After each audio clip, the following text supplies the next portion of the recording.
This is the truth. Ric Orlando is our favorite local chef, travel host, and spice master. Ric Orlando. Hello. On the day of my daughter's wedding, I found myself humming, "It's the end of the world as we know it." Oh man, that's not what I meant. March 13th, 2020, the day before COVID shut down New York, was also the day of our daughter's wedding. Our daughter Sid is our oldest child.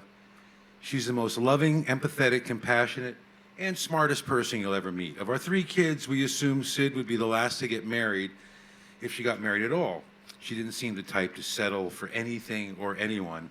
But then around 5 years ago, she fell in love with a big, sweet guy from Long Island named Will, and we all love him. The wedding was going to be at the Greenpoint Loft overlooking Lower Manhattan. It was a wedding, birthday, and pie day event. Sid and Will had the same birthday, March 14th, okay? So, she invited about 180 people, but then about 2 weeks before the wedding, the news of COVID began to trickle into the mainstream. And Sid, who's extremely aware of health protocols, began to have serious second thoughts about having a large gathering.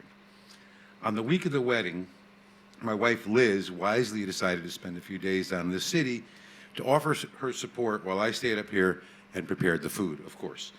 On Monday, before the wedding, the mayor of New York began to talk about possible shutdowns in New York, and the story of the growing COVID fiasco was booming louder every day. New York City was slowly sinking into a dark place, and so was our daughter. Her first impulse, of course, was to say, "Why me? Why would this happen at my wedding?" But then her empathy kicked in, and she realized this wasn't about her at all. It was about everybody else. She was panicking about any of her guests getting sick. She started really talking about canceling the wedding, even though thousands of dollars had already been spent and the invites were out. Fortunately, Liz was with her and talked her off the ledge numerous times.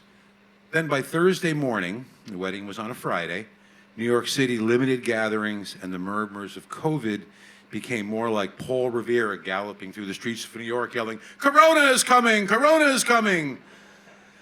A few groups had canceled their wedding plans at that point, and Sid was really close to pulling the plug again when I arrived on Thursday night for the rehearsal dinner. The stylish Italian restaurant she chose reeked of bleach. The servers donned black rubber gloves and gray masks, looking like characters in the Twilight Zone. My daughter broke down and sobbed during dinner, but her loving friends and her family pulled her out of the swamp of despair once again. Later that night, after dinner, my sister called from New Haven, checking on the pending situation in New York City. She was going to be the one who brings my 89-year-old father to the wedding. Sid apologized, but forbade her to bring my father to the wedding. She did not want to risk my dad getting sick. Sid, at that point, fell back into a cloud of worry. To cheer her up, I called my mother, Ro. Ro is like a cross between Phyllis Diller and Tony Soprano, okay? And she's crazy about Sid. I just called my mother and handed the phone to Sid, and my mother barked to her, "What the hell? I wouldn't fucking miss your wedding if it was the last day on earth. You're my only goddamn granddaughter. I don't care if I friggin' die right after it. You're getting married, and I'm coming." Sid was crying and laughing at the same time. About an hour before the wedding, Sid was sobbing again, rambling about what might happen if there was a COVID carrier in the crowd. Will escorted her out to the terrace. We watched through the plate glass door as they negotiated, and shortly she came back in, drying her huge round eyes, and she said, "Fuck this. There's no turning back. We're having a wedding."